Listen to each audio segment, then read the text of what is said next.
B zone 0. Whatever I say, yeah, in the lecture note, 2012, whatever zone, question 6. Okay? Alright. This is the question. Look.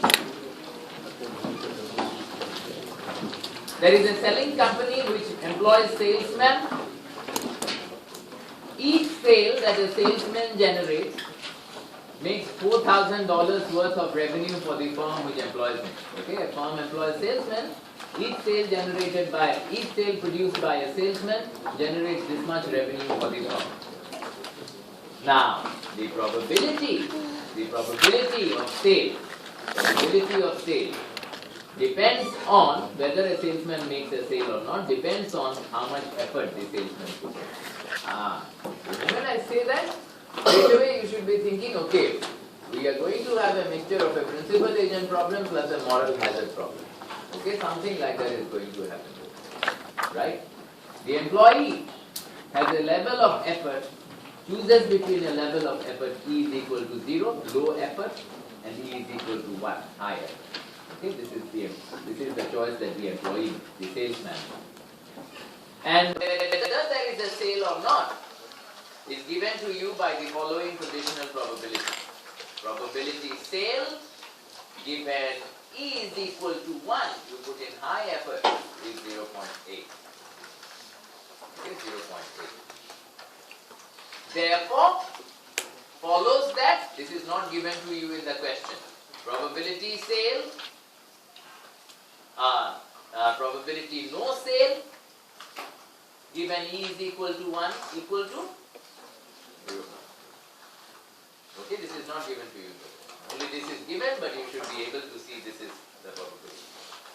Now, I am also told probability sale given low effort, this is given to me in the question, is equal to 0.2. You should not confuse this 0.2 and this 0.2, and they are different values. This is not how you get. Has to be given to you. This could have been 0.3, 0.4, 0.5, anything. From this you can only infer this. You cannot infer what will be the probability of sale and no. So from this I infer probability of no sale given low effort E is equal to 0 is 0.8. Got it. Now, the moment I give you this sort of a conditional probability distribution which links sale to effort, I know that I am going to discuss a principal agent problem where the relationship between effort and output is stochastic. I know that. Okay. In this data, you should be anticipating what is coming your way is a principal agent problem. Relationship between effort and output is stochastic. Workers are risk averse people. Their utility depends on W and E, the amount of wage they receive and the efforts they put in, and they're given to it by root W minus 10.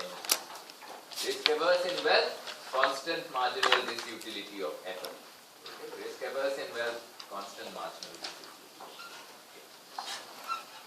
Salesmen also have a reservation utility. This is what they get if they sit at home and drink whiskey. That's third. If they don't work at all. First part of the question answers this. If effort is observable, the moment I see that in the question, I know this is not the part where moral hazard is going to arise. If effort is observable means no moral hazard. If effort is observable, what payment will the firm offer to hard-working and to lazy salesmen respectively? If effort is observable, I can offer them different ways because I can observe whether they are hard-working or lazy. Okay? Let's find that out first. If effort is observable, hard-working salesmen, the first thing to notice is I can pay both of the salesmen a constant wage back if effort is observable. No moral hazard, constant wage can be paid.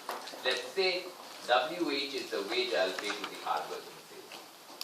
How much do I need to pay him? Well, root WH, the utility he gets from that, effort is observable, this is the wage for hard-working salesman, his E is equal to 1. This is the utility he gets from, a hard-working salesman gets. greater than or equal to his reservation utility. Okay, clear? The first thing, there are two general principles to know. When effort is observable, guys, the wage I will offer to the salesman will depend on whether he is lazy or hardworking, but it will be a fixed wage. It will be a constant wage. That's the important part. Okay, constant wage only creates trouble for me when it is not observable. Okay, when effort is observable, I will pay, regardless of whether you are being lazy or hardworking, I will pay you a constant wage, WH. And what constant wage must satisfy? This condition. So you get WH equal to 1600. You see that? Greater than equal to 1600, but why should I pay you more? This is good enough. In other words, ladies and gentlemen, I am saying that I am offering someone a forcing contract that gives him a wage of $1,600 and specifies an effort level of 1. Okay? That's what I'm doing. Or 0 otherwise. That's it. If I want a hard-working salesman, this is what I will offer him as a forcing contract. 0 otherwise. And I can observe whether he is equal to 1 or otherwise. Therefore, I can offer this. Fixed wage or higher. Similarly, for lazy salesmen, if salesmen are lazy, I will pay them WL. Again, constant wage is good enough for me. Root WL minus 10. The utility that the lazy salesman receives from that wage is 10 times 0. He is putting in 0 level of effort. E is equal to 0. Look at his utility function. Root W minus 10. If I am lazy, E is equal to 0. 0 or 1. That must be greater than equal to his reservation utility again. Therefore, WL must be greater than equal to 9. Therefore, WL equal to. Why should I pay you? In other words, ladies and gentlemen, if I want to hire lazy salesman, I will specify this. Just 900. I don't even have to say E is equal to 1 or E is equal to 0. 900, you better not be working hard. Okay? It's not in your interest to work hard. If you want, I can say E is equal to 0. I don't have to say 900, you wouldn't work. Okay. Alright. So two forcing contracts. This is the forcing contract for take it or leave it contract for hard-working fellas. This is the forcing contract for lazy fellas. Okay. That's it. The next part of the question asks me, do I care whether workers are lazy or hardworking? Do I care or not? To determine whether I care or not care, I have to find my expected profit if workers are hardworking, and I have to find my expected profits when workers are lazy. In other words, if I offer this contract and if I offer this contract, what are my profits? Okay, that's it. Now let me see, do I care or not? The expected profits to me of the workers being hardworking, putting in E is equal to 1 is this. If a worker is hardworking, what is the probability that a sale will be made? 0.8. What is the revenue generated to me? 4,000. This is the expected revenue to me if a worker is hardworking, but there is a probability that no sale will be made and the revenue generated to me will be 0. This is the expected revenue. But remember, always subtract the wage cost. If a worker is hardworking, how much do I have to pay him? 1,600. So the answer is 1,600. 3,200 minus 1,600. Okay. Alright. The expected payoff to me, if a worker is lazy on the other hand, is E is equal to 0. What is the probability a sale will be made? 0.2. And the revenue generated from a sale is 4,000. And there is a 0.8 probability no sale will be made, revenue will be 0. This is the expected revenue to me of a worker being lazy. I subtract off the wage I have to pay him if he is lazy. That's 900. Turns out the answer is minus 100. So if my workers are lazy, I make a negative expected profit. My workers are hardworking, I make a positive expected profit. Do I care whether the workers are lazy or hardworking? Yes, I do. I better do. Right? I'll get negative profits if my workers are lazy.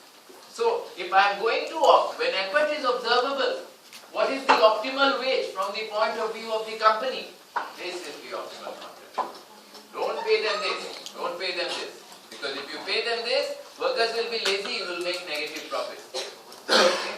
Turns out. So this is the optimal contract if effort can be observed. Okay?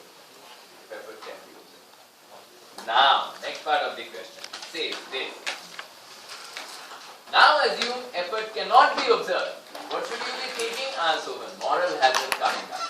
Effort cannot be observed means stochastic relationship between effort and output, moral hazard is on its way. That's totally true. Now assume effort is not observable. And if effort is not observable, the firm is choosing between paying the workers a constant wage and paying the workers a sales commission, S, per sale. No fixed wage, only a sales commission per sale. You are asked to show, in the first part of the question, no salesman will work hard under this wage. No salesman will work hard under this wage. You are asked to show. What is another way I could have asked you the question? I could have asked you, show me there is a moral hazard problem if a constant wage is offered. The same way of asking the different way of asking the same question. Okay? Now let me show you how to do that. If a constant wage is offered, regardless of whether that wage is $10 billion per hour, or $100 per hour, or $15,000 million per hour, whatever that constant, as long as the wage is constant, the worker's utility from accepting the wage, if the worker accepts the wage and works hard, his utility will be UW, root W, that is his utility, minus E is equal to 1. This is the utility of the worker of accepting this constant wage and working hard. E is equal to 1. Accept and work hard. This is what it is. The utility to the worker of accepting that wage and not working hard is just root W minus 0. What will I do if I am rational? I will clearly choose E. Moral hazard, you should be expecting that. If I am paid a fixed wage, you cannot observe. You notice, E is equal to 1, E is equal to 0, the same value of W I am using. That's conceptually important. Why? Because I cannot distinguish. Effort is not observable. I have to take the same thing. Previously, in the previous question, it was root WH minus 1, root WL minus 0. Why? Why were the wages different? Because effort was observable. I could tell whether you were hardworking or lazy. Okay, now I cannot say it. When it is the same wage for lazy behavior and hardworking behavior, clearly I will always moral hazard. I have shown it.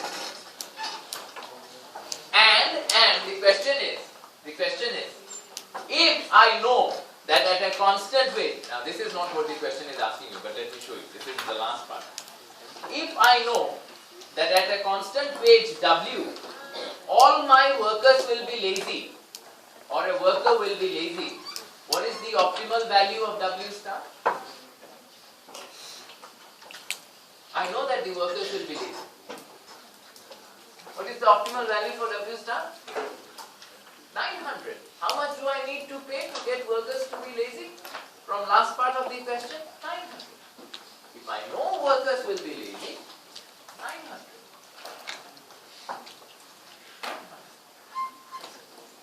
You must see the logic of this. And if, now the next part of the question, should I offer this wage or should I depend on a sales commission? Clearly I shouldn't offer this wage. Because when workers are lazy, what do I make? Negative profits or positive profits? Negative.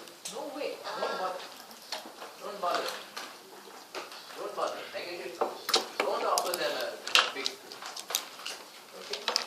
If I had made positive profits with this, I will still keep it in contention. Okay? I will find out the profit from this contract, then I will compare which one gives me higher. Here I can just drop it off. Negative profits I don't care. I will never offer this one. Okay. Now let us determine the principal agent problem. And principal agent problem means I must figure out what is this sales commission.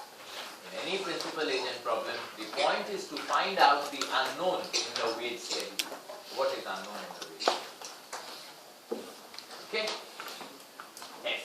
Let's find out what is S. To find S out, you know that the principal, and keep this diagram in your mind, the principal is doing the following. He is solving the agent's decision problem. Suppose I offer a sales commission of S. The agent is here, the principal is there. The agent, I know, will first make a decision between accepting or rejecting. I know this. And rejecting will get him U-bar. Accepting means he will have another choice to make. He will have to choose between E is equal to 1 and E is equal to 0. Regardless of what he chooses, he will hit a probability note. Why? Because now it's a sales commission. Whether he gets paid or not depends on whether he can make a sale or not to begin with. And whether he puts in high effort or low effort, the sale is a stochastic thing. There is a randomness involved. So if I put in high effort, there is a 0.8 probability that I will make a sale. And then my wage will be S. Commission per sale is S. My utility from that wage will be root S. That's from my utility function. Minus the cost of effort. How much effort I am putting in? 1. So minus 10 times 1 will be 10. Okay. But there is, even if I put in high effort, there is a probability that there will be no sale, which is 0.2. In which case, I will get 0. Doesn't matter if I put in high effort. The employer is paying me a sales commission. No sale, no commission. But unfortunately, I still put in effort minus 10. Okay. If the agent accepts E is equal to 0 and puts in low effort, again he will hit a probability note. In spite of the low effort, good karma might still get him a sale, which happens with probability 0.2. In which case he will receive a sales commission S. The utility of that is root S minus 0 effort. So 10 times 0 is 0. Or there will be no sale. Probability of that is 0.8. Minus 0 is 0. Okay. This is the worker's decision. When the principal is trying to solve S, he is looking at this. And the principal has two things to do. Clearly, he doesn't want laziness. He knows that. We know that he doesn't want. So the principal wants to figure out how much do I need to pay the agent such that the agent will work hard if he accepts. This is important. If he accepts. This is the assumption I make. If he accepts, how much will the agent be paid to get him to work hard? So I am at this part of the decision. And for the agent to work hard, he must choose E is equal to 1 over E is equal to 0. And that he will do only if the expected utility at this probability node is greater than the expected utility at this probability. What is the expected utility at this probability node? That is 0.8 root S minus 10 must be plus 0.2 times minus 10. This is the expected utility at this probability node. That must be greater than the expected utility at this probability, which is 0.2 root S. If this condition is satisfied, if my S is such that this condition is satisfied, then I know if he accepts, he will choose E is equal to 1. If he accepts, he will choose E is equal to 1. I haven't determined whether he will accept or not. If he accepts, he will choose 1. And this, ladies and gentlemen, is called the incentive compatibility. This is very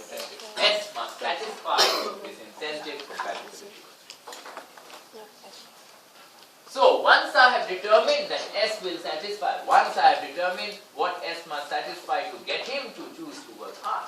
I can move on to the next question. What do I get? What do I need to do to get him to accept? To get him to accept. And notice, I have already established if he accepts, he will put in E is equal to 1. Therefore, the expected utility of accepting, he will accept and he will put E is equal to 1. The expected utility at this node is nothing but the same expected utility. Because I have established that if he accepts, he will work hard. Okay, this condition I have satisfied. Therefore, in order to get the agent to accept, I must make the utility from acceptance, which is this utility here, greater than the utility of rejection. What is this utility here? 0.8 root s minus 10 plus 0.2 minus 10. This is the expected utility from acceptance, same as here. This is the essential idea, essential logic. First, you work backwards. You ask yourself, how do I make the agent work hard if he accepts? Once you have solved that problem, you know that if he accepts, he will work hard. Okay. Then you ask yourself the question, how do I get the agent to accept? Okay, that's three basic steps you must follow. So that must be greater than his utility from rejection. This, ladies and gentlemen, is called the participation. This is called the participation. Notice, this first one, the incentive compatibility constraint, is an inequality in S. There is only one unknown, S. You can make S the subject of the formula here. Okay? And the second one here is also an inequality in S. The reservation utility is 30. The second one here is also an inequality in S. So you can make S the subject of the formula here. So from here you might get, I am not solving it, S greater than 100. From here you might get S greater than 20 or 25. I am not solving it, okay? I am just. Then, what is the optimal value of S? What is the S you should be offering? 100. Both constraints must be satisfied. Both participation and incentive compatibility constraints must be satisfied. Both of them must be. Okay. And that will give you your optimal value. So if these are the two inequalities, I am not saying these are the results, answers, I am making up numbers here. Right? So if these two are the inequalities, your final answer will be S equal to